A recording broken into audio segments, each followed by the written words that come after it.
Recording in progress. आइए हम अपनी आराधना और प्रेयर मीटिंग शुरू करते हैं। हम धन्यवाद करते हैं पिता का कि हम सब ठीक हैं, स्वस्थ हैं और एक बार फिर उसकी हजूरी में इकट्ठा हुए हैं। अब मैं शुरू में ओपनिंग प्रेयर के लिए आराधना एल्बर्ट को इनवाइट करती हूँ, जो हमारी प्रार्थना में अगुवाई करेंगी। Over to you Rinki. Praise the lord everyone. मेरी आवाज आ रही है सबको? ठीक है, आइए हम प्रार्थना करें। धन्यवाद धन्यवाद धन्यवाद मेरे खुदा, धन्यवाद देती हूँ आज के इस सुंदर मौके के लिए जो आपने हमें दिया मेरे खुदा। एक बार हम फिर आपके नाम से यहाँ इकट्ठा हैं खुदावंद, और आपके नाम को ऊंचा करने के लिए हम मौजूद हैं मेरे खुदावंद। हम जितने जन हम यहाँ मौजूद हैं खुदावंद, मैं हर एक जन के लिए विनती करती हूँ खुदावंद कि आप सबको आशीषों से भरपूर करें खुदावंद। सबके दिलों से बातचीत करें खुदावंद, सबके मनों को तैयार करें मेरे खुदा। जिस तरह से आपके वचन में लिखा है कि जहाँ मेरे नाम से 2 या 3 इकट्ठे होते हैं, मैं वहाँ मौजूद होता हूँ खुदावंद। तो हमारा विश्वास है कि आप हमारे बीच में मौजूद हैं, और आज हमसे बातचीत करने को आप तैयार हैं मेरे खुदा। जो भी वचन पढ़ा जाता है खुदावंद, जो भी गाने गाए जाते हैं खुदावंद, हम ये विश्वास करते हैं कि वो आपके सामने ग्रहण योग्य होंगे मेरे खुदावंद। मैं विनती करती हूँ खुदावंद, जो वचन आज बांटा भी जाता है खुदावंद, होने दीजिए कि वो आपकी तरफ से होने वाला हो सके खुदावंद। जो वक्ता बोलते हैं खुदावंद, होने दीजिए खुदावंद के जो बोले खुदावंद, वो आपकी तरफ से होके बोलने वाला हो सके खुदावंद, और वो हम में से हर एक जन के दिलों में खुद छेदने वाला हो सके और बात करने वाला हो सके मेरे खुदावंद। आप हमारे बीच में हमेशा बने रहिए। जिस तरह से हम अपनी मीटिंग्स को आगे बढ़ाते हैं खुदावंद, होने दीजिए कि इस तरह से हम और इसको आगे बढ़ाते जाएं, लोग जुड़ते जाएं खुदावंद, और आप में विश्वास में और आगे और बुलंद होने वाले हो सके मेरे खुदावंद। जितने लोग अभी हैं और भी जुड़ने वाले हैं खुदावंद, होने दीजिए कि सब लोग जुड़े और आपके नाम को और ऊंचा उठाने वाले हो सके खुदावंद। मैं विनती करती हूँ जितनी भी प्रेयर रिक्वेस्ट है खुदावंद, सबसे पहले मैं विनती करती हूँ अज्जू चाचा के लिए खुदावंद। मैं धन्यवाद देती हूँ कि आपने अभी तक उन्हें संभाला है खुदावंद। जो उनकी कंडीशन थी और आज तक आप उनको संभाल के यहाँ तक लेके आए हैं, उसके लिए लाखों लाख धन्यवाद। विनती यही है खुदावंद कि आज जो उनकी कंडीशन है उससे भी उनको और बेहतर करें, वो खुद अपने पैरों पे चलें फिरें खुदावंद, अपने ज़बान से वो बोल सकें खुदावंद, अपनी चीज़ों को एक्सप्रेस कर सकें खुदावंद। उनको बिल्कुल भला चंगा करें खुदावंद, वो बिल्कुल अपनी नॉर्मल लाइफ में वापस आ सकें मेरे खुदा। आप जब बब्बू आंटी उनकी तीमारदारी करती हैं खुदावंद, उनको सँभालती हैं, और जो लोग भी उनको सँभालते हैं, सबको आशीष और बरकत दीजिए और हिम्मत दीजिए खुदावंद कि वो उनको अच्छे से सँभाल सकें मेरे खुदा। मैं धन्यवाद देती हूँ क्वीनी मामी के लिए। उनकी भी जो-जो प्रॉब्लम्स थी खुदावंद, आपने उनको ठीक करा है खुदावंद। जब उन्होंने कल गवाही दी खुदावंद, के डॉक्टर ने बोला है कि वो अब खाना कुछ-कुछ शुरू कर सकती हैं खुदावंद, तो हम आपको लाखों लाख धन्यवाद देते हैं और यही विनती करते हैं खुदावंद कि उनको भी आप बिल्कुल भला चंगा करें खुदावंद, वो भी अपनी नॉर्मल लाइफ में वापस आ सकें। कोई परेशानी, कोई दिक्कत ना हो खुदावंद, और एक दिन आपके नाम की गवाही देने वाली हो सके मेरे खुदा। मैं विनती करती हूँ खुदावंद, इवलिन भाभी के जो ब्रदर हैं समीर, उनका जो भी ऑपरेशन हुआ है खुदावंद, हम विश्वास रखते हैं कि वो सब ठीक हुआ होगा खुदावंद। मैं विनती करती हूँ खुदावंद कि उनके बिस्तर को आप छू लीजिए, उनके बिस्तर को आप पलट दीजिए खुदावंद, कि अब वो बिल्कुल ठीक हो खुदावंद। वहाँ से जब वो छुट्टी लेके घर जाते हैं खुदावंद, तो होने दीजिए कि वो बिल्कुल भले चंगे होके जा सकें, और एक बार फिर आपके नाम की गवाही देने वाले हो सके खुदावंद। मैं डेविड अंकल के लिए विनती करती हूँ खुदावंद। हम नहीं जानते कि उनको किस तरह की परेशानियां हैं, लेकिन जो भी उनको परेशानियां हैं, जो भी हेल्थ इश्यूज हैं खुदावंद, हम विनती करते हैं आप अपना चंगाई भरा, आशीष भरा हाथ उन पे रखिए खुदावंद, ताकि वो बिल्कुल भले चंगे हो सके खुदावंद, और अपने परिवार को फिर संभाल सके। उनके चारों तरफ अपने स्वर्गदूतों का पहरा हमेशा हर एक पल बना के रखे मेरे खुदा। मैं कोमल दी के बिज़नेस के लिए विनती करती हूँ खुदावन, जब वो रोज़ प्रेयर रिक्वेस्ट में डालती हैं इस चीज़ को, जब वो विश्वास रखती हैं और विश्वास में आगे बढ़ती हैं खुदावन, तो सही में होने दीजिए कि उनका बिज़नेस बहुत अच्छे से ग्रो करने वाला हो सके। वो बहुत मेहनत करें खुदावन, और वो बिज़नेस ग्रो करे खुदावन, और वो एक बार फिर गवाही दें खुदावन कि आपने उनके जीवन में काम करा है खुदावन। उनके ब्रदर की जो भी मैरिज की प्रॉब्लम है खुदावन, उसका कोई भी सॉल्यूशन निकालिए खुदावन। जैसे वचन में भी लिखा है खुदावन कि जो आपकी तरफ से जोड़ा जाता है वो सबसे बेस्ट है खुदावन। तो होने दीजिए खुदावन कि कुछ इस तरह से उनका जोड़ा मिले कि वो आपके और करीब आने वाले हो सकें, वो आपके नाम को पहचानने वाले हो सकें खुदावन।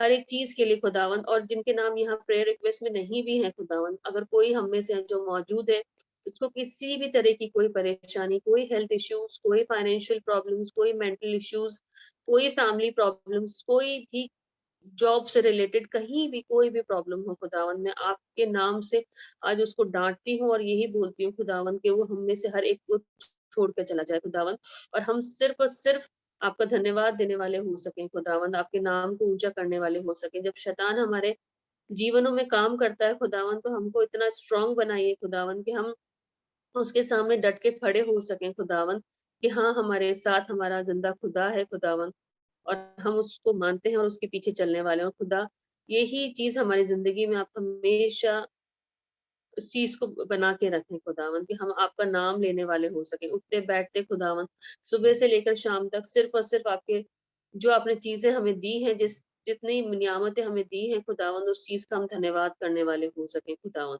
एक बार फिर अपनी जो मीटिंग है खुदावंद, उसको आपके हाथ में सौंपती हूँ खुदावंद। इसमें जो भी चीज़ होती है, हमारे वचनों का पढ़ा जाना, हमारे गीतों का गाया जाना खुदावंद, आपके सामने ग्रहण योग्य होने वाला हो सके। पूरी मीटिंग को आपके हाथ में सौंपती हूँ। कोई इंटरनेट की प्रॉब्लम, किसी तरह की कोई परेशानी, कोई विघ्न इसके बीच में ना आए खुदावंद, लेकिन हम सिर्फ़ और सिर्फ़ आपको याद कर सकें, आपके नाम को ऊँचा उठाने वाले हो सके खुदावंद। आपके एक बार फिर वक्ता को आपके हाथ में सौंपती हूँ खुदावंद, कि वो जो वचन बाँटते हैं खुदावंद, वो 60 गुना और 100 गुना फल लाने वाला हो सके खुदावंद।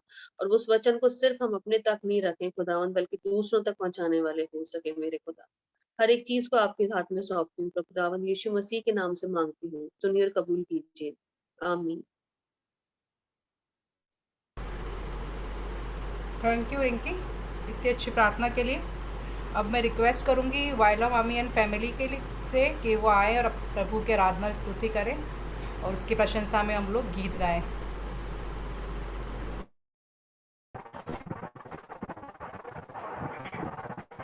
आप सभी को प्रभु यीशु मसीह के नाम में जय मसीह की। हमारी आवाज साफ आ रही है? थोड़ा डिस्टर्बेंस आ रहा है मामी।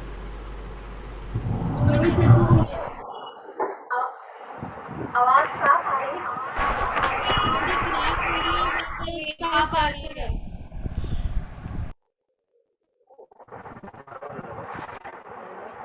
अभी आ रही है? हाँ अभी आई सोना, अब क्लियर है।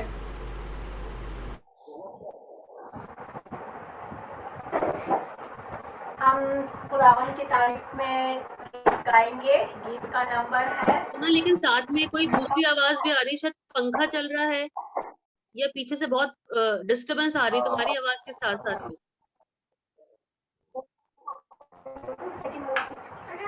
थोड़ा नेटवर्क इशू लग रहा है, मुझे ऐसा लग रहा है।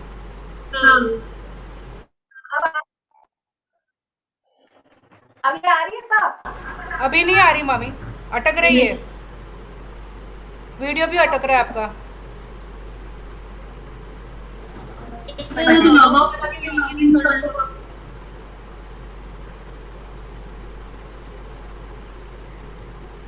नेटवर्क इशू है सोना, रेड रेड दिखा रहा है वहाँ पे नेटवर्क।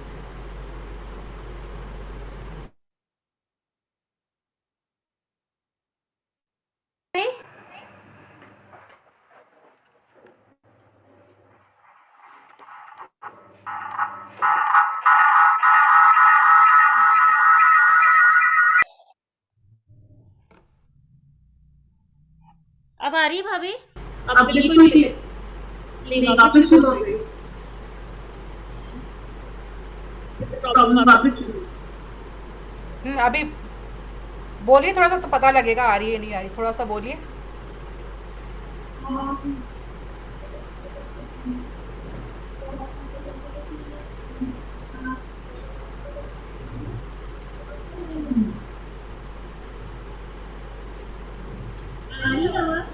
हाँ अब आ रही है, अब कोई डिस्टर्बेंस नहीं आ रहा। हम गाएंगे। गीत है गिन गिन के स्तुति करूं बेशुमार तेरे दानों के लिए। गिन गिन के स्तुति करूं बेशुमार तेरे दानों के लिए, अब तक तूने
केवल हारा है भरोसा तेरा इधर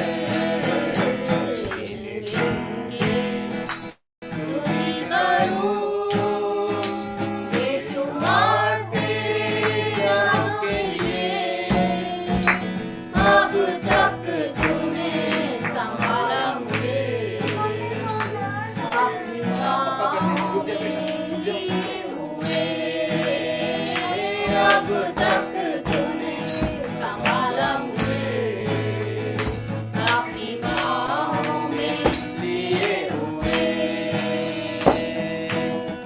आए तुझे जो मिटाने कुछ शत्रुओं की बेअसर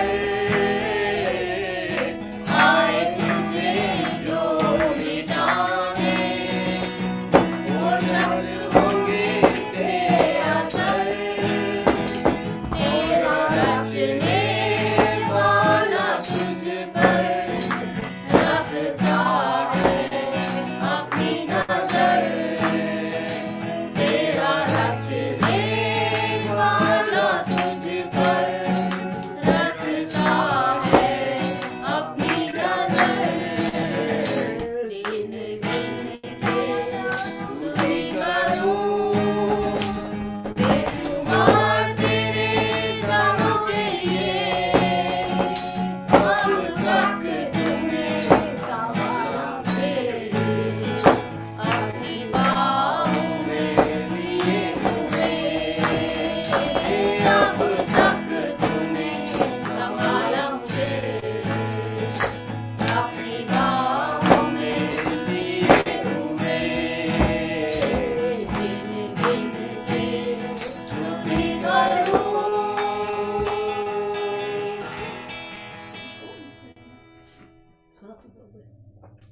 परमेश्वर की स्तुति में हम एक और गीत गाएंगे। हिम बुक में गीत नंबर है 87। यीशु ने हमें छुड़ाया है।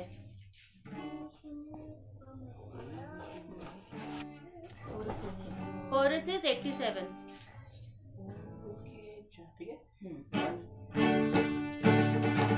यीशु ने हमें छुड़ाया है पापों के जाल से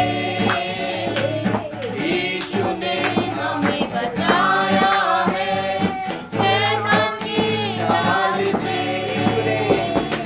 यीशु ने हमें छुड़ाया है पापों के जाल से यीशु ने हमें बचाया है शैतान की जाल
एक बार हम प्रभु को महिमा देने के लिए अब हम सब अपनी जगह से अपने हाथों को उठाएंगे और इस कोरस को फिर से एक बार गाएंगे कि गाओ हालेलुया वाली। के ओ हालेलुया,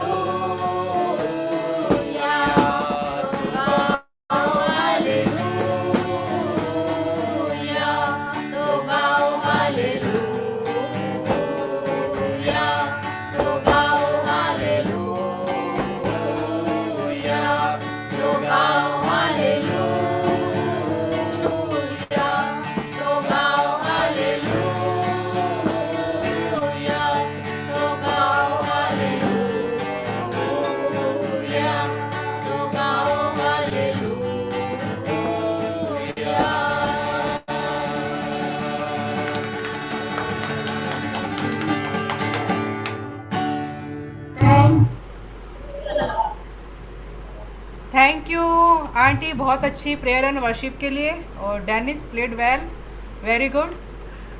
अब मैं रिक्वेस्ट करूंगी हमारे पास्टर जी, पास्टर मनोज मसीह से कि वो हमारे बीच में प्रभु का वचन बांटे और हम उसे सुने और उस पर चलने वाले भी हो सकें।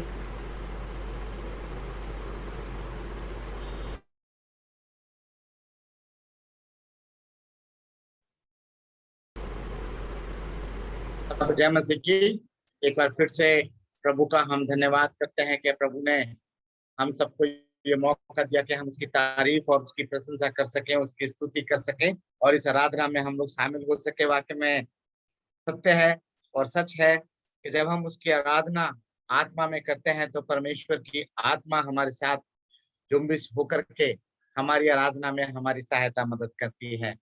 आइए हम लोग खुदा के कलाम में चलें और खुदा के कलाम से पढ़ने के लिए आप मेरे साथ निकाल सकते हैं मत्ती रचित सुसमाचार उसका 22 अध्याय और उसकी 34 आयत से लेकर के हम लोग इसकी जो है 40 आयत तक पढ़ेंगे। और इस कलाम को पढ़ने के लिए कोई मेरी सहायता मदद कर दे।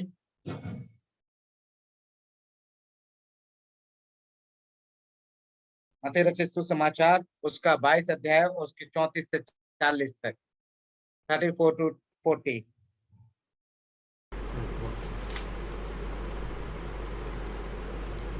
आइए हम पवित्र शास्त्र में से पढ़ेंगे मत्ती 22 उसका 34 to 40। जब फरीसियों ने सुना कि उसने सदूकियों का मुंह बंद कर दिया तो वे इकट्ठे हुए और उनमें से एक व्यवस्थापक ने परखने के लिए उससे पूछा, हे गुरु, व्यवस्था में कौन सी आज्ञा बड़ी है? उसने उनसे कहा, तू परमेश्वर अपने पुत्र को अपने सारे मन और अपने सारे प्राण से और अपनी सारी बुद्धि के साथ प्रेम रख। बड़ी और मुख्य आज्ञा तो यही है, और उसी के समान यह दूसरी भी कि तू अपने पड़ोसी से अपने समान प्रेम रख। ये ही दो आज्ञाएं सारी व्यवस्था और भविष्य वक्ताओं का आधार है। जब फरीसी इकट्ठे थे तो यीशु ने उनसे पूछा कि मसीह के विषय में तुम क्या समझते हो? वह किसका संतान? Thank you sister, thank you. यह 40 तक पढ़ना था। Thank you so very much. आइए हम लोग दुआ करें। खुदाबंद, एक बार फिर से आपके चरणों में आते हैं और धन्यवाद करते हैं आज के सुंदर दिन के लिए जो आपने हमारे जीवन में दिया कि प्रभु हम आपकी तारीफ और आपकी प्रशंसा कर सके। खास करके इस वचन के लिए आपका शुक्रिया अदा करते हैं जो आपने हमें पढ़ने के लिए दिया है, समझने के लिए दिया है और उसके ऊपर चलने के लिए दिया है। प्रभु, हम प्रार्थना करते हैं कि आज का वचन आपका हमारी जिंदगी के लिए बहुत सी आशीष का कारण बन सके। और प्रभु जी, जितनी देर हम आपकी उपस्थिति में बैठे उस समय हमारी बुद्धि और हमारा ज्ञान सब कुछ पिता परमेश्वर तेरी ओर से हो, क्योंकि हम तो इंसान हैं प्रभु, और इंसान होने के नाते हमारे जीवन में बहुत सी गलतियां हैं, खताएं हैं। लेकिन तू जो दया का धनी परमेश्वर है, अपनी दया के मुताबिक हम पर रहम कर और प्रभु अपनी महिमा के लिए इस्तेमाल कर, ताकि खुदावंद हम तेरे वचन की गहराई को सीख सके, समझ सके और उसके ऊपर चलने वाले बन सके, ताकि हम इस वचनों के द्वारा से 30 गुना, 60 गुना और 100 गुना फल लेकर के आ सके। सारी बातों के लिए आपका शुक्रिया अदा करते हुए प्रार्थना यीशु मसीह के नाम से होकर के मांगते हैं, आमीन। Thank you so very much इस कलाम के पढ़े जाने के लिए और इस कलाम की बातों के लिए हम परमेश्वर का धन्यवाद देते हैं अजीजों। और आज के शाम की बेला के लिए भी हम परमेश्वर का धन्यवाद देते हैं क्योंकि उसने मेरे और आपके जीवन में एक बार फिर से ये मौका दिया है कि प्रभु हम प्रभु की बातों को सुन सकें और प्रभु की बातों को अपने जीवन में जो है इस्तेमाल सकें। देखते हैं यहाँ पर ये जो दृष्टांत है, यहाँ पर जो हमने अभी हमारी बहन ने जो पढ़ा है, इस दृष्टांत को 34 आयत से लेकर के 40 आयत तक, मत्ती रचित सुसमाचार उसका 22 अध्याय की जो ये आयतें हैं, यहाँ पर हम देखते हैं कि यहाँ पर जो ये सिर्फ 6 आयतें हैं यहाँ पर, और इसमें हम देखते हैं कि यहाँ पर एक व्यक्ति है और वो क्या कहता है यहाँ पर कि जब फरीसियों ने सुना कि यीशु ने सदूकियों का मुंह बंद कर दिया। यहाँ पर 2 कास्ट हैं, फरीसी और सदूकी, है ना। और उन्होंने सुना कि फरीसियों ने सुना कि यीशु ने सदूकियों का मुंह बंद कर दिया, तो वे इकट्ठा हुए। उनमें से एक व्यवस्थापक ने उसे परखने के लिए उससे पूछा। कितनी बड़ी बात यहाँ पर खुदा का कलाम मेरे और आपके लिए बताता है कि सदूकी और फरीसी, है ना, ये दोनों उस समय के एक धार्मिक ग्रुप के लोग थे, है ना। और ये दोनों ही धार्मिक बातों पर बहुत मन लगाया करते थे। और यहाँ पर हम देखते हैं कि फरीसियों ने किनको, सदूकियों के बारे में सुना कि यीशु ने उनका मुंह बंद कर दिया।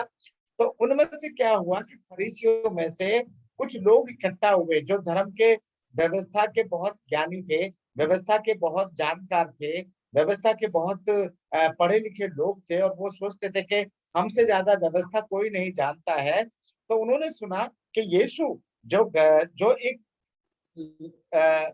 जो कारपेंटर है, जो लकड़ी का काम करने वाला है, उसका बेटा, उसने जो है सदूकियों का मुंह बंद कर दिया। तो उनके अंदर एक चरमराहट सी हो गई, उनके अंदर एक जेलसी पैदा हो गई कि ये व्यक्ति इतना ज्ञानवान कैसे हो गया, कि यीशु कैसे इतना ज्ञानवान हो गया कि उसने इतने पढ़े लिखे लोगों का मुंह बंद कर दिया, है ना। फिर उसमें से एक व्यवस्थापक ने उससे परखने के लिए उससे कहा, हे गुरु। सबसे बड़ी बात यहाँ देखिए कि वो यीशु को टेस्टेड भी कर रहे हैं और कह भी रहे हैं कि हे गुरु, मास्टर, प्रभु, है, हे गुरु। लिखा है, हे गुरु, व्यवस्था में कौन सी बड़ी आज्ञा है। वो कह रहा है कि व्यवस्था में कौन सी बड़ी आज्ञा है। अगर हम व्यवस्था विवरण की किताब वहां पढ़ें तो वहां पर 10 आज्ञाएं दी गई हैं, और उन 10 आज्ञाओं में ये लिखा है कि तू अपने प्रभु, अपने परमेश्वर से अपने सारे मन, सारे प्राण और सारी शक्ति के साथ प्रेम रख। और यहाँ पर जो है वो परख रहा है कि हे गुरु, मास्टर, हम जानते हैं, लेकिन तू ये बता कि व्यवस्था में कौन सी बड़ी आज्ञा है। यहाँ पर बड़ी आज्ञा के विषय में बता रहा है, और ये बाइबल की सबसे आधारशिला आयतें हैं अजीजों। मैं आपको बताना चाहता हूं कि ये बाइबल की सबसे आधारशिला आयतें हैं। और यहाँ पर 37वें आयत में उसने उससे कहा, तुम परमेश्वर अपने प्रभु से अपने सारे मन और अपने सारे प्राण और अपने सारे बुद्धि के साथ प्रेम रख। यीशु ने उसको उत्तर दिया कि 3 बड़ी आज्ञाएं हैं, लेकिन सबसे बड़ी आज्ञा क्या है कि तू अपने परमेश्वर से अपने सारे मन। यीशु मसीह ने क्यों मन से कहा? यहाँ पर हम 3 चीज सीखेंगे कि उसने कहा कि तू अपने परमेश्वर से अपने सारे मन के विषय में हमने पिछले दिनों में बात करी थी, है ना, कि दिल, मन जो है वो इंसान को धोखा देता है। आज भी हम इसी के विषय में बात करेंगे, क्योंकि मन जो है, अगर हमारा मन सही है तो हम परमेश्वर की आज्ञा का पालन करेंगे।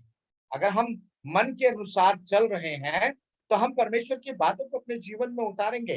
और अगर हमारा मन नहीं है किसी चीज को करने का, तो हमें चाहे जितना भी फोर्स किया जाए, वो मन नहीं है तो वो काम नहीं हो सकता है।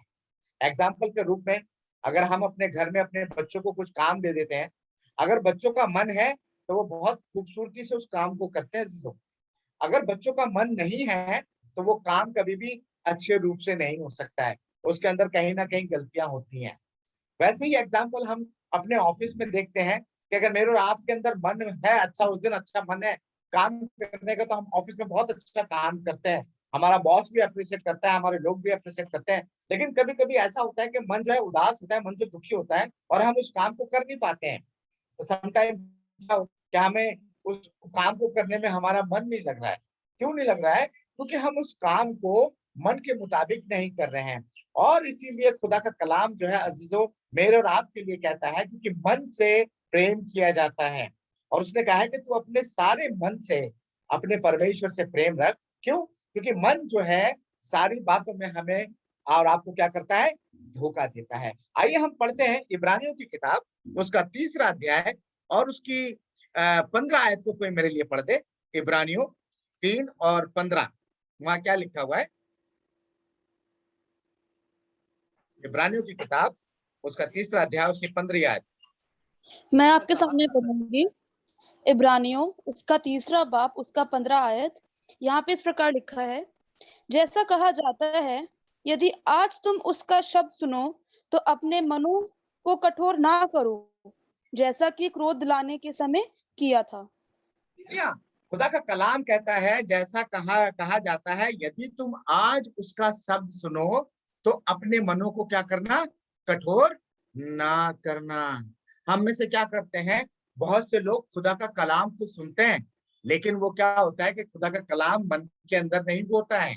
क्यों? क्योंकि वो बैठे तो शरीर से वो खुदा की उपस्थिति में होते हैं, लेकिन उनका दिमाग और उनका मन कहीं और होता है।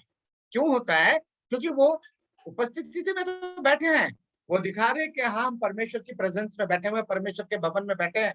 बहुत लोग चर्च में आते हैं, लेकिन फिजिकली वो चर्च में है, लेकिन स्पिरिचुअली, माइंडली, मेंटली और क्या कहते हैं, दिल से they are not in the church, they are not in the church. तो इसीलिए जो है यहाँ पर खुदा का कलाम जो है मेरे और आपके लिए बिल्कुल साफ कह देता है कि जब उसकी आवाज सुनो तो अपने मन को कठोर ना करना। अजीजों, खुदा की आवाज एक बार जरूर आती है। सैमुअल को देखते हैं हम लोग। सैमुअल एली याजक के यहाँ पर सेवा कर रहा था जब वो छोटा सा था, और सैमुअल को परमेश्वर ने 3 बार आवाज लगाई और उसने सोचा कि एली मुझे बुला रहा है, और वो भाग करके एली के पास जाता था और कहता था, हाँ बोल एली, तूने मुझे बुलाया? कहता नहीं, मैंने तो नहीं बुलाया। फिर दूसरी बार आवाज जाती है साउल के पास में, सैमुअल के पास में। फिर वो एली के पास भाग करके जाता है, फिर कहता है कि क्या तूने मुझे बुलाया? कहता नहीं बुलाया। फिर वो एली जो है समझ जाता है कि इसको खुदा बुला रहा है। तब एली कहता है कि अगर अब तुझे आवाज आए तो कहना कि तेरा दास सुन रहा है, बोल मेरे प्रभु तू क्या कहता है। अजीजों, खुदा का कलाम जो है मुझे और आपको उसकी आवाज देता है। एक समय था जब खुदा के दास, खुदा के भविष्यवक्ता, खुदा के चुने हुए लोग और खुद खुदा इंसान से मिलने के लिए आता था, अपनी वाणी लोगों को सुनाता था। लेकिन जब एक समय ऐसा आया जब आदम और हव्वा ने पाप किया, तो परमेश्वर का अलगाव इंसान के साथ हो गया। क्यों हो गया? क्योंकि उसने परमेश्वर की आज्ञा का उल्लंघन किया, और उसके बाद में उसने अपने लोगों को भेजना स्टार्ट किया। और जैसे जैसे लोग आते गए, जाते गए, लेकिन लोगों का मन जो है कठोर रहा। अगर हम देखते हैं, अगर हम पहली 5 किताबों को उठा करके देखें तो मूसा के जीवन के बारे में हम देखते हैं, क्योंकि परमेश्वर ने मूसा को क्या किया था? चुना था। परमेश्वर ने जो है मूसा को चुन करके निकाला था, और उसने परमेश्वर की आज्ञा का पालन किया था। और परमेश्वर ने उसको कितनी बार उसको दर्शन दिए। पहला दर्शन उसको उस जलती हुई झाड़ी में दिया था, जहां पर परमेश्वर ने मूसा से कहा कि अपनी जूती उतार दे, क्योंकि जहां तू खड़ा है वो स्थान क्या है? पवित्र है। और जब मूसा ने उसका शब्द सुना तो उसने अपना मन कठोर नहीं किया। उसने ये नहीं कहा कि अरे प्रभु, मैं तो नहीं जानता कौन है तू, तो मुझे क्यों फिरौन के पास मरने के लिए भेज रहा है? फिरौन राजा के पास कौन जाएगा? अजीजों, लेकिन उसने क्या कहा, मैं तो अशुद्ध होठों वाला मनुष्य हूँ, मैं कैसे जाकर के फिरौन के सामने खड़ा होऊंगा और मैं कैसे कहूंगा कि मुझे किसने भेजा है? तब उसने, परमेश्वर ने क्या कहा कि उसको जाकर के बोलना कि मैं जो हूँ सो हूँ, उसने मुझे भेजा है। क्यों? क्योंकि अगर परमेश्वर का दास मूसा अगर उसका कलाम उस दिन नहीं सुनता, वो जलती हुई झाड़ी से परमेश्वर का शब्द नहीं सुनता, तो अपने मन को कठोर कर लेता, तो आज इज़राइल गुलामी से कभी आजाद नहीं होता अजीजों। और इसीलिए खुदा का कलाम मेरे और आपके लिए कहता है कि जिस दिन तुम उसका शब्द सुनो तो अपने मनों को कठोर ना करना। और इसीलिए यीशु मसीह ने मत्ती रचित सुसमाचार 22 अध्याय उसकी 34वीं आयत 37वीं आयत में ये शब्द को इस्तेमाल किया कि तू सारे अपने मन। क्यों? क्योंकि अगर मन है तो हम परमेश्वर की आज्ञाओं का पालन करेंगे। अगर मन है तो हमारा पूरा परिवार जो है प्रार्थना में बैठेगा। अगर मन है तो हमारे चाहे जितने भी एक्सक्यूजेस क्यों ना हो, हम करेक्ट 8 बजे अपने ऑनलाइन अपने कैमरों को कर लेंगे। क्यों? क्योंकि ये सारी डिपेंड करता है मन के ऊपर। और फिर उसके बाद में हम देखते हैं यूहन्ना 10 उसकी 1 से और 5 आयत में वहां पर यीशु मसीह का कलाम जो है मेरे और आपके लिए कहता है कि जो भेड़ें हैं वो उसका शब्द पहचानती हैं। किसका शब्द पहचानती हैं? अपने चरवाहे का शब्द पहचानती हैं। अगर हम पढ़ लें यूहन्ना रचित सुसमाचार उसका 10 अध्याय और उसकी 1 से 5 आयत में कोई पढ़ दे मेरे लिए प्लीज। मैं आपके सामने पढ़ूंगी यूहन्ना उसका 10 बाब उसकी 1 से लेके 5 आयत तक। यहाँ पे इस प्रकार लिखा है, मैं तुमसे सच सच कहता हूँ कि जो कोई द्वार से भेड़शाला में प्रवेश नहीं करता परंतु किसी दूसरी ओर से चढ़ जाता है, वह चोर और डाकू है। परंतु जो द्वार से भीतर प्रवेश करता है वह भेड़ों का चरवाहा है। उसके लिए द्वारपाल द्वार खोल देता है और भेड़ें उसका शब्द सुनती हैं और वह अपनी भेड़ों को नाम ले लेकर बुलाता है और बाहर ले जाता है। तब वह अपनी सब भेड़ों को बाहर निकाल चुकता है तो उनके आगे आगे चलता है और भेड़ें उसके पीछे पीछे हो लेती हैं, क्योंकि वे उसका शब्द पहचानती हैं। परंतु वे पराई के पीछे नहीं जाएंगी परंतु उससे भागेंगी, क्योंकि वे परायों का शब्द नहीं पहचानती। बिल्कुल, खुदा के कलाम के पढ़े जाने और सुने जाने पर आशीष हो, क्योंकि खुदा का कलाम बिल्कुल साफ कहता है कि मैं तुमसे सच सच कहता हूं कि जो कोई द्वार से भेड़शाला में प्रवेश नहीं करता परंतु किसी दूसरी और रास्ते से चढ़ जाता है वह चोर और डाकू है। अगर हम भेड़शाला में देखें ना अजीजों, यूपी के अंदर मैंने एक कहावत सुनी है कि वहां पर जो है जो पोल्ट्री फार्म्स होते हैं ना, गाय के, भेड़ बकरियों के, मुर्गियों के, वहां पर उन पोल्ट्री फार्म से क्या होता है कि लोग जो है बकरियां चुरा लेते हैं, मुर्गियां चुरा लेते हैं, किसी की गाय तो वो चुरा करके ले जाते हैं। क्यों? क्योंकि वहां पर क्या है कि वो अपनी नहीं पालते लेकिन दूसरे की चुरा लेते हैं। और ये बात बिल्कुल सत्य है। और जो खुदा ने अपने कलाम में यहाँ पर लिख दिया यह 100% सत्य है कि क्या होता है कि कई बार बहुत से प्रभु के लोग आते हैं, है ना, बहुत से कहते हैं कि हम यहाँ से आए, हम वहां से आए, वहां से आए, और लोगों को क्या करते हैं, भरमाते हैं। लेकिन जो यीशु मसीह की जो भेड़े हैं वो यीशु का शब्द पहचानती हैं, है ना, उसके लोगों का शब्द पहचानती हैं और वो किसी की आवाज के पीछे नहीं चलती। वो किसकी आवाज के पीछे चलती हैं? केवल यीशु की आवाज के पीछे चलती हैं। और वो क्या कहता है कि मेरी भेड़े मेरा शब्द पहचानती हैं, कि मेरी जो उसकी जो भेड़े हैं, यीशु मसीह की जो भेड़े हैं वो उसका शब्द क्या करती हैं, पहचानती हैं। क्यों पहचानती हैं? क्योंकि यीशु मसीह ने जो कहा कि जब उसकी आवाज सुनो तो अपने मनों को कठोर ना करना। और भेड़ें क्या करती हैं कि अपने चरवाहा, जब चरवाहा आता है उस चरवाहे का आवाज सुन करके उसके पीछे पीछे हो लेती हैं। मुझसे ज्यादा तो आप अच्छे से जानते हैं क्योंकि राजस्थान के अंदर बहुत सारे चरवाहे हैं, गुजरात में बहुत सारे चरवाहे हैं जो अपने भेड़ बकरियों को जो है चराते हैं, क्योंकि राजस्थान एक खुला प्रदेश है जहाँ पर लोग पशुपालन करते हैं। और मैंने देखा है कि वहां पर बहुत सारी भेड़ें होती हैं, बकरियां होती हैं, और चरवाहा जो है वो आगे आगे चलता है और उसके पीछे भेड़ें और बकरियां जो है वो लाइन लगा करके चलती हैं, है ना। आप में से बहुत से लोगों ने उस चीज को लाइव देखा होगा। लेकिन जब मैं बाइबल सोसाइटी से टूर करने के लिए जाता था, तो जैसे जयपुर यहाँ से निकले अलवर, अलवर से जयपुर, जयपुर से उदयपुर, ब्यावर, नसीराबाद, तो हम देखते थे जब रास्ते से जाते थे तो गरड़िया के पीछे डंडा लेकर के और भेड़े उसके पीछे पीछे चलती रहती थी, तो हम कहते थे देखो यीशु मसीह की भेड़े जा रही हैं। तो यही बात यहाँ पर खुदा का कलाम कहता है कि जो उसकी भेड़े हैं उसका शब्द पहचानती हैं। किसका शब्द? यीशु मसीह का शब्द। और इसीलिए खुदा का कलाम कहता है कि जिस वक्त तुम उसकी आवाज सुनो तो अपने मनों को कठोर ना करना। और खुदा का कलाम भी यही कहता है कि तू अपने सारे मन से अपने परमेश्वर से प्रेम रख। क्योंकि अगर हमारा मन साफ है, मन खुला हुआ है, तो हम अपने परमेश्वर से क्या करेंगे? प्रेम करेंगे और उसकी आज्ञा का पालन करेंगे। क्योंकि जो मन है उन्हीं सब बातों से, मन से ही सारे परिवर्तन स्टार्ट होते हैं। और बाइबल में लिखा हुआ है, यीशु मसीह ने कहा है कि तुम्हारा मन व्याकुल ना हो, तुम्हारा मन व्याकुल ना हो, मैं जाता हूँ और तुम्हारे लिए एक सहायक भेजता हूँ।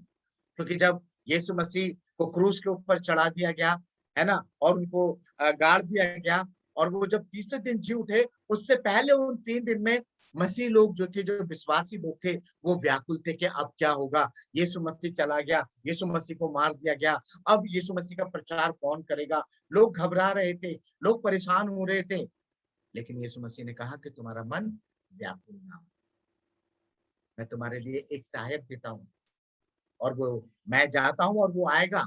और अजीजों, हम प्रेरितों के काम की किताब में देखते हैं कि जब वो आत्मा प्रेरितों के ऊपर आया, चेलों पर आया, तो उनकी जबानें जो है क्या हुई? फट गई। और हर एक व्यक्ति जो वहां पर खड़ा था वो ये समझ रहा था कि ये मेरी भाषा में बात कर रहा है, मेरी भाषा में बात कर रहा है। और एक दूसरे को वो समझ रहे थे कि क्या आत्मा जो है सिखा रही है, क्योंकि उन्होंने उसका शब्द सुना और अपने मन को कठोर नहीं किया। पवित्र आत्मा मुझे और आपको सिखाना चाहती है अजीजों, लेकिन शर्त है, क्या मैं अपने दिल को कठोर करता हूँ? क्या मेरा दिल पत्थर का है? और इसीलिए बाइबल में लिखा हुआ है कि मैं तुम्हारा पत्थर का हृदय निकाल करके तुम्हें किसका? मांस का हृदय दूंगा। क्यों? क्योंकि मांस के हृदय में क्या होती है? फीलिंग होती है, इमोशन होता है, लव होता है, केयर होती है, काइंडनेस होती है। और पत्थर के हृदय में ऐसा नहीं होता है। पत्थर के हृदय में क्या होता है पता है? अरे ये तो इंसान कैसा है, इसको दया नहीं आ रही इस इंसान के ऊपर, इसको मारता जा रहा है ना। कई बार हम देखते हैं आजकल फेसबुक वगैरह के ऊपर बहुत सी वीडियो आ रही है ना, तो इंसान इंसान को मार रहा है, बुरी तरीके से मार रहा है, तो लोग क्या कहते हैं? अरे इसको दया नहीं है इस इंसान को, ये कैसे इसको जानवरों की तरह मार रहा है। क्यों? क्योंकि वो हृदय जो होता है वो पत्थर का होता है, और पत्थर के हृदय के ऊपर कभी भी कोई बीज नहीं उगता। क्यों नहीं उगता? क्योंकि वो पत्थर है, वो नम्र नहीं है, वो पत्थर है, स्ट्रांग है। और वहां पर क्या होता है? बीज तो आता है लेकिन फलवंत नहीं होता। क्यों नहीं होता?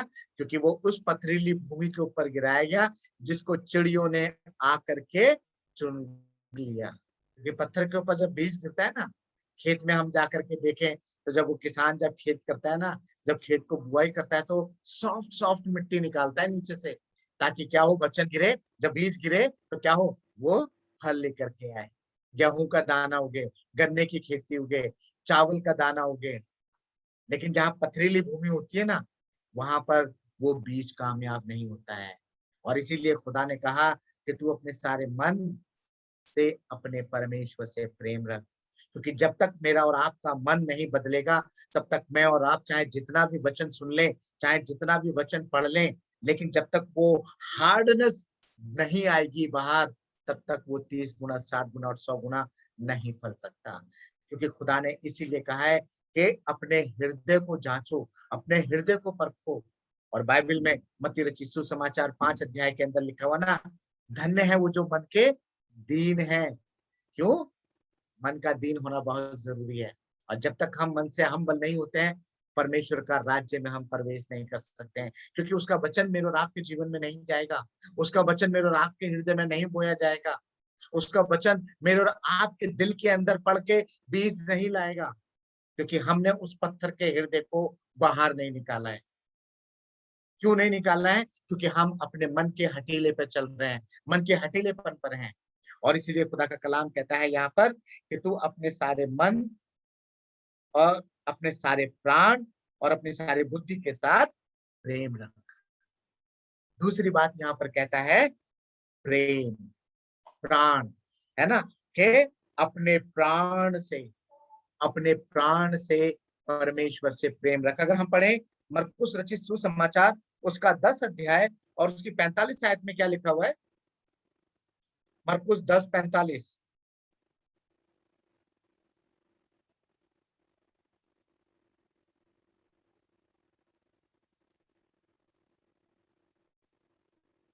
क्या लिखा हुआ है? मरकुस 10:45। जी हाँ, पढ़िए प्लीज। कि मनुष्य का पुत्र इसलिए नहीं आया कि उसकी सेवा टहल की जाए, पर इसलिए आया है कि वह आप सेवा टहल करे और बहुतों की छुड़ौती के लिए अपना प्राण दे। हाँ, कि परमेश्वर का पुत्र इसलिए नहीं आया, क्योंकि लिखा हुआ है क्योंकि मनुष्य का पुत्र इसलिए नहीं आया कि उसकी सेवा टहल की जाए, परंतु इसलिए आया कि वह आप सेवा टहल करे और बहुतों की छुड़ौती के लिए अपने प्राण को दे दे। खुदा का कलाम कहता है कि प्राण देने तक विश्वास योग्य बना रहे, प्राण देने तक विश्वासी बना रहे। और यहाँ पर खुदा का कलाम मेरे और आपके लिए बिल्कुल साफ कह देता है कि जो उसके लोग हैं वो सेवा टहल करवाने के लिए नहीं आए हैं, परंतु सेवा देने के लिए आए हैं, सेवा देने के लिए आए हैं, ताकि क्या कर सके? और बहुतों की छुड़ौती के लिए अपना प्राण दे सकें, ताकि हमारी जिंदगी जो है किसके लिए हो सके? दूसरों के लिए हो सके। सेवा करना आसान नहीं है अजीजों। मसीह रहा not a easy task. Christian life is a not a easy life. It's a very painful, it's a very harmful. क्यों? क्योंकि इसके अंदर दुख है, दर्द है, परेशानियां हैं, है ना, सताव है और धीरज है, आशा है, प्रेम है। ये सारी बातें एक क्रिश्चियन लाइफ को दर्शाती हैं अजीजों। क्योंकि मसीह लोग यहाँ पर किसी की सेवा टहल करवाने के लिए नहीं आए इस दुनिया में, वो दूसरों की सेवा टहल करने के लिए आए हैं। अगर हम देखें, इतिहास को उठाकर देखें, तो हमारे मिशनरीज को देखते हैं जो हिंदुस्तान में मिशनरीज आए और जिन्होंने बड़ी बड़ी सेवाएं इस हिंदुस्तान को दी। मेडिकल की सेवा दी, एजुकेशन की सेवा दी, है ना, ट्रांसपोर्ट की सेवा दी, तरह तरह की सेवाएं उन्होंने दी। जंगल में, गांवों में, है ना, दूर दूर देशों में जाए गए वो लोग। कहाँ कोई नॉर्वे से आ रहा है, कोई इंग्लैंड से आ रहा है, कोई कहीं से आ रहा है, कोई कहीं से आ रहा है, जो हिंदुस्तान की ना तो आबो हवा से वाकिफ थे, ना उनको भाषा आती थी, ना उनको यहाँ का कल्चर आता था। लेकिन वो यहाँ पर सिर्फ सेवा टहल करने नहीं आए, वो सेवा दूसरों से करवाने के लिए नहीं आए, वो सेवा देने के लिए आए, ताकि वो दूसरों को छुड़ा सकें। और आज उसका परिणाम आप जानते हैं, मैं और आप जानते हैं कि हिंदुस्तान के अंदर कितने मसीह हैं। आप राजस्थान में देखें कितने बड़े बड़े चर्च, आपके राजस्थान में कितने बड़े बड़े चर्च बने हुए हैं, है ना। राजस्थान से बाहर निकले, यूपी में जाए, दिल्ली में आए, पंजाब में आए, कितने बड़े बड़े चर्च बने हुए हैं। क्यों? क्योंकि कोई इस दर्शन को लेकर के 7 समुद्र पार से हमारे बीच में आया, ताकि मैं और आप आज इस वचन को अपनी जिंदगी में ले सकें। क्योंकि खुदा का कलाम कहता है कि तू अपने सारे प्राण देने तक विश्वासी बना रहे। और इसीलिए खुदा का कलाम कहता है कि क्योंकि जब तक मेरे और आपके जीवन में ये भावना नहीं होगी, तब तक मैं और आप नहीं कह सकेंगे कि प्रभु मैं तुझसे प्यार करता हूँ। क्यों? क्योंकि प्यार करने के लिए इन बातों का होना जरूरी है। फिर आगे हम देखते हैं यूहन्ना उसका 10 अध्याय और उसकी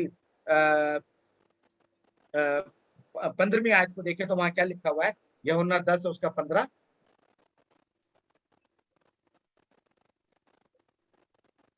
यूहन्ना 10 और उसका 15। हाँ जी। इसी तरह मैं अपनी भेड़ों को जानता हूँ और मेरी भेड़ें मुझे जानती हैं और मैं भेड़ों के लिए अपना प्राण देता हूँ।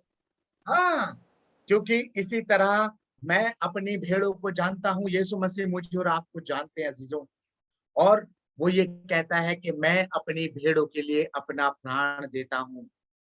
हम जिनसे प्यार करते हैं, क्या हम उनके लिए कह सकते हैं कि my dear brother, my dear sister, I can give my life to you. I can give my life to you because I love you so much. क्योंकि मैं आपको जानता हूँ, यीशु मसीह आपको जानता है, यीशु मसीह ने मुझे भेजा है कि मैं आपकी सेवा टहल करूं, ना कि मैं अपनी सेवा टहल करवाऊं। आज क्या हो रहा है समाज के अंदर, मैं आपको थोड़ा सा बताना चाहता हूँ। आज बड़े बड़े पादरी लोग, प्रचारक लोग अपने नीचे चेले रखते हैं। जिस तरीके से यीशु मसीह के चेले थे, वो अपने नीचे चेले रखते हैं और वो चेले जो है उनकी सेवा टहल करते हैं। लेकिन खुदा का कलाम कहता है कि मैं यहाँ किसी से सेवा टहल करवाने नहीं आया, परंतु मैं तो सेवा टहल करने के लिए आया हूँ ताकि किसी एक को छुड़ा लाऊं। और इसीलिए खुदा का कलाम मुझे और आपको कहता है कि अपने प्राण से उसको प्रेम कर। ये बाइबल में साफ लिखा है कि जो अपने प्राण से प्रेम करता है, और कहता है ना कि मैं यीशु मसीह, पतरस ने यीशु मसीह का 3 बार इनकार किया। यीशु मसीह ने कहा कि पतरस तुम मेरा 3 बार इनकार करेगा, है ना, और उसने 3 बार इनकार किया और जैसे ही मुर्गे ने बांग दी, पतरस शर्म से पानी पानी हो गया, क्योंकि यीशु मसीह ने उसके बारे में साफ कह दिया था। उसने यीशु मसीह की बात को नहीं सुना। लेकिन वहां पर जो है सिचुएशन क्या थी, डिफरेंस थी। कई बार मैं और आप भी ऐसा ही करते हैं। जहां पर यीशु मसीह की गवाही देनी होती है वहां नहीं दे पाते हम लोग। जहां पर यीशु मसीह का वचन हमें सुनाना होता है वहां नहीं सुना पाते हम लोग, समाज के डर से या किसी और चीज से या प्राण के डर से। बहुत से लोग अपने प्राण के डर से जो है क्या करते हैं, कॉपरेट कर लेते हैं, कह रहे कि ऐसा ना हो कि लोग हमें मार दें या कुछ कर दें। अफगानिस्तान के अंदर मैं बताना चाहता हूँ कि बहुत से मसीह लोगों ने डिनाई नहीं किया। तालिबानियों ने बंदूक रख दी उनके सिर पर कि मसीह को मानते हो या इस्लाम को मानते हो। कहते no, we will not accept Islam, we will accept only Christians because we are a Christians, we accept Christ only. They shoot it।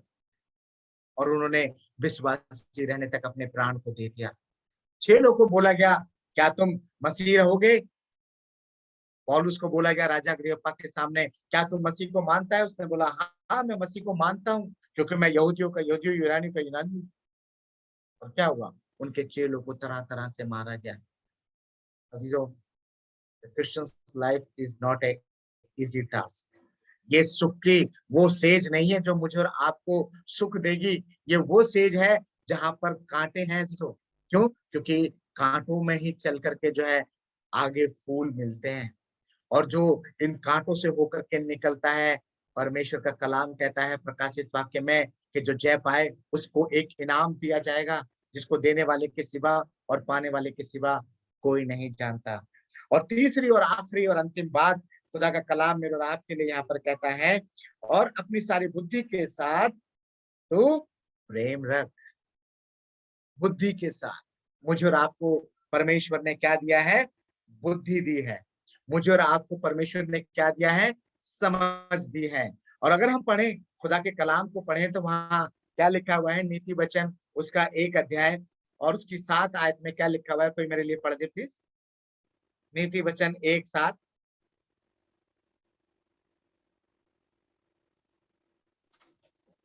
मैं आपके सामने पढ़ूंगी नीति वचन उसका 1 बाब उसके 7वीं आयत। यहाँ पे इस प्रकार लिखा है, यहोवा का भय मानना बुद्धि का मूल है, बुद्धि और शिक्षा को मूढ़ ही लोग तुझ जानते हैं। हाँ जी, बिल्कुल साफ बात लिखी है कि यहोवा का भय मानना बुद्धि का मूल प्रारंभ है। अगर मेरे और आपके जीवन में अगर परमेश्वर का डर है, तो अजीजों हम बिना बाइबल के दुआ में नहीं बैठेंगे, बिना परमेश्वर के कलाम के हम दुआ में नहीं बैठेंगे, प्रार्थना नहीं करेंगे। क्यों? क्योंकि खुदा का कलाम कहता है कि जिस वक्त तुम मेरी आवाज सुनो तो अपने मन को कठोर ना करना। लेकिन अफसोस हम लोग क्या करते हैं, खुदा के कलाम को रख देते हैं, क्योंकि हमारे मोबाइलों के अंदर खुदा का कलाम होता है। क्योंकि आजकल डिजिटल की दुनिया हो गई है। लोग कहते हैं कि डिजिटलाइजेशन जो है बहुत बेनिफिट्स है, लेकिन डिजिटलाइजेशन के बहुत सारे नुकसान भी हैं, बहुत सारे नुकसान भी हैं। और इसीलिए जो रिटन प्रिंटेड जो कलाम है खुदा का मेरे और आपके लिए जो दिया गया है, ये उसकी आवाज है जो मेरे और आपके लिए। This is the love letter from the God, you know. ये परमेश्वर का वो प्रेम पत्र है जो उसने मेरे और आपके लिए दिया है। और इसलिए वो कहता है कि यहोवा का भय मानना बुद्धि का मूल प्रारंभ है। और खुदा का कलाम कहता है यहाँ पर मत्ती रचित सुसमाचार 22 अध्याय के अंदर कि तू अपने सारे मन, सारे प्राण और सारी बुद्धि के साथ अपने परमेश्वर से प्रेम रख, सारी बुद्धि के साथ। क्यों? क्योंकि बुद्धि इंसान को क्या करती है? परमेश्वर का भय मानना सिखाती है। आगे और भी वचन है जो हम बुद्धि से रिलेटेड पढ़ेंगे। नीति वचन 3:7 उसका पढ़ दीजिए प्लीज। 3 अध्याय उसकी 7 आए। अपनी दृष्टि में बुद्धिमान न होना, यहोवा का भय मानना और बुराई से अलग रहना। बिल्कुल, खुदा का कलाम बिल्कुल साफ कहता है कि अपनी दृष्टि में बहुत से लोग अपने आप को बहुत क्या समझते हैं पता है? Oh we are very intelligent, no one else is like us. मैं बहुत बुद्धिमान हूँ, मेरे जैसा कोई नहीं है इस दुनिया के अंदर। लेकिन खुदा का कलाम कहता है कि अपनी दृष्टि में अपने आप को बुद्धिमान मत समझना। क्यों नहीं समझना? क्यों? क्योंकि यहोवा का भय मानना और बुराई से अलग रहना। अजीजों, ये परमेश्वर की आज्ञा है। परमेश्वर ने ये 2 आज्ञाएं मेरे और आपके जीवन में दी कि तू अपने सारे मन, सारे प्राण और सारी बुद्धि से अपने परमेश्वर से प्रेम रख। और दूसरी बड़ी आज्ञा क्या है? और उसी के समान दूसरी बड़ी आज्ञा यह है कि तू अपने पड़ोसी से अपने समान प्रेम रख।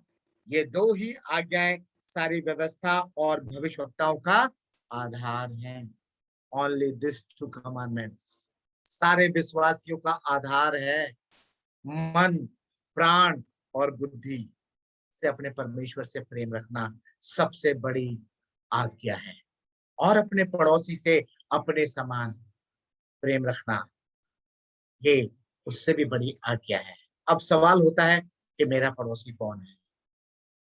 मेरा पड़ोसी मेरे अपने परिवार के लोग, मेरी पत्नी, मेरे बच्चे हैं, मेरे भाई बहन, मेरे अजीज, मेरे रिश्तेदार, वो मेरे पड़ोसी हैं। मेरे घर के बगल में जो रहता है वो तो है ही मेरा पड़ोसी। लेकिन मेरे अपने जो हैं, हम कई बार क्या करते हैं? अपनों से प्रेम नहीं करते, लेकिन बगल वाले से प्रेम करते हैं।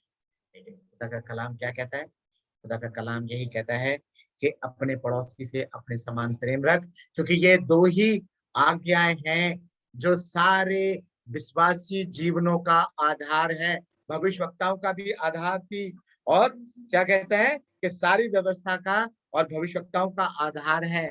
और बाइबल एक बात और कहती है कि यदि तू सारी व्यवस्था का पालन करे और एक बात में चूक जाए तो तू ऊपर से लेके नीचे तक सारी बातों में फेल हो गया। तो इसलिए अजीजों, मुझे और आपको चाहिए कि मैं और आप परमेश्वर की आज्ञा का पालन करें और इस वचन के मुताबिक उसकी इच्छा को पूरा करें, और अपने सारे मन से, सारे प्राण से और सारी बुद्धि से परमेश्वर से प्रेम करें। क्योंकि बाइबल यूहन्ना 3:16 में कहती है कि परमेश्वर ने जगत से ऐसा प्रेम किया कि उसने अपना एकलौता बेटा दे दिया, ताकि जो कोई उसके ऊपर विश्वास करे वो नाश ना हो परंतु अनंत जीवन पाए। अनंत जीवन देने के लिए खुदा का कलाम जो है मेरे और आपके लिए इस दुनिया में आ गया। और जब वो परमेश्वर ने मुझसे और आपसे ऐसा प्रेम किया है तो मेरा और आपका प्रेम कहाँ पर स्थिर होता है, मेरे को और आपको जांचने की जरूरत। आइए हम लोग दुआ करें। खुदावंद, तूने दिया, मैंने बांट दिया, इस वचन को 30 गुना, 60 गुना और 100 गुना बढ़ने देना, ताकि पिता परमेश्वर तेरी इच्छा को हम पूरा कर सकें।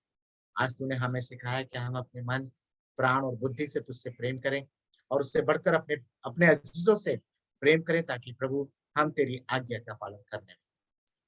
सारी बातों के लिए आपका धन्यवाद करते हुए प्रार्थना यीशु मसीह के नाम से करते हैं, आमीन। सबको जय मसीह की। प्रभु आप सबको बहुत आशीष दे। जय मसीह।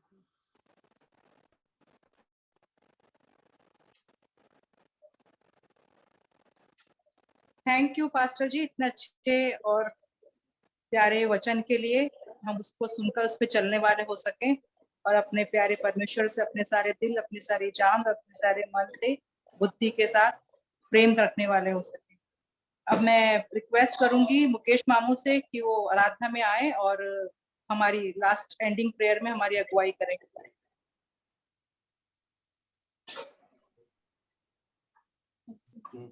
जय मसीह की। जय मसीह। और प्रभु की हजूरी में चलेंगे, जिससे हमारी प्रार्थना को और हमारी इच्छाओं को जानने वाला प्रभु मात्र एक प्रभु है, जिंदा खुदा हमारा, जो हमारी हर चीज को, हर परेशानी को, हर तकलीफ को जानता है और अपनी इच्छा के अनुसार हमें फल देता है। आइए हम प्रार्थना में चलेंगे। धन्यवाद है प्रभु जी, आपका लाख लाख धन्यवाद देते हैं प्रभु, आपने मौका दिया कि एक बार फिर शाम को हम लोग आपके हजूरी में आए प्रभु जी, और आपसे विनती करते हैं प्रभु, हमारे हर एक के दिल को जांचें और परखें प्रभु, अपने लायक बनाए प्रभु जी, और आशीष से मामूर करें प्रभु। और जिस प्रकार प्रभु जी आपने पिछले समय में संभाला और अपनी पनाह में छुपा के रखा प्रभु जी, अच्छे वचन को हमारे कानों में डाला, हमारे दिलों तक उतरने के लायक बनाए प्रभु, और ये जीवन आपके लायक बना सके प्रभु। इस प्रकार के हम आपसे प्रार्थना करते हैं प्रभु जी, अच्छे भजन के लिए, हर स्तुति के लिए, हर शख्स के लिए, हर परेशानी के लिए, हर दिक्कत के लिए, हर शैतानी हमले के लिए प्रभु, मैं आपसे हाथ जोड़कर विनती करता हूँ प्रभु, आप अपने अनुग्रह पे बनाए और अपने इच्छा के समय हमारे जीवन को चलाए प्रभु। अब प्रभु जी जो आपने वचन दिया और जो भाई मनोज को हमारे बीच में लाए प्रभु, उनको चंगाई दी, ये प्रभु आपका अनुग्रह था प्रभु। इसी प्रकार से प्रभु उनके जीवन को अपने लिए काम में ले प्रभु। अब प्रभु जी इस प्रकार से जो भी स्तुति और जो प्रार्थना की गई प्रभु जी, और जिन लोगों के लिए हमने प्रार्थना करी प्रभु, उन सबों को अपने पाक लहू में छुपाएं प्रभु, और चंगाई दे, जिससे एक बार फिर हमारे इस ग्रुप में आके या वह ग्रुप में आके हमारी अपने जीवन को आपके स्तुति के लायक बनाए प्रभु। अब प्रभु जी इस रात के हर खौफ का तरह, परेशानी, मुसीबत, शैतानी हमले से बचाना। जब प्रभु जी हम भला चंगा होकर सुबह उठते हैं प्रभु, आपसे यही प्रार्थना करते हैं कि अपने जीवन को आपके लायक बना के सुबह उठने वाले हो सके। अब प्रभु जी क्या मांगू, मांगने से पेशर आपने सब कुछ दे रखा है, कुछ गलती से ज्यादा मांग लिया उसके लिए हाथ जोड़कर विनती करता हूँ, क्षमा करें। प्यारे प्रभु यीशु मसीह के नाम होकर मांगते हैं, आमीन। ऐ हमारे बाप तू जो आसमान पर है, तेरा नाम पाक माना जाए, तेरी बादशाह आता है, तेरी मर्जी इस आसमान पर पूरी होती है, जमीन पर ही पूरी हो। हमारे रोज को आज हमें बख्श दे, जिस तरह हम कसूरों को माफ करते हैं तो भी हमारे कसूर माफ कर, हमें आजमाइश में न पड़ने दे, बल्कि बुराई से बचा, क्योंकि बादशाह, कुदरत और जलाल हमेशा तेरे हैं, आमीन। काश की यीशु की खूबियां मुझ में हो, उसका जोश और मोहब्बत मिले मुझको, रूही लाई दुआ और मुझको दिलाता,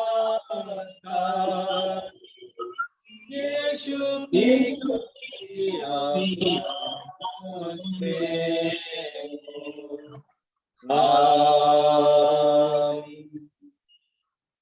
प्रेज़ द लॉर्ड। सबको जय मसीह, यीशु के नाम में।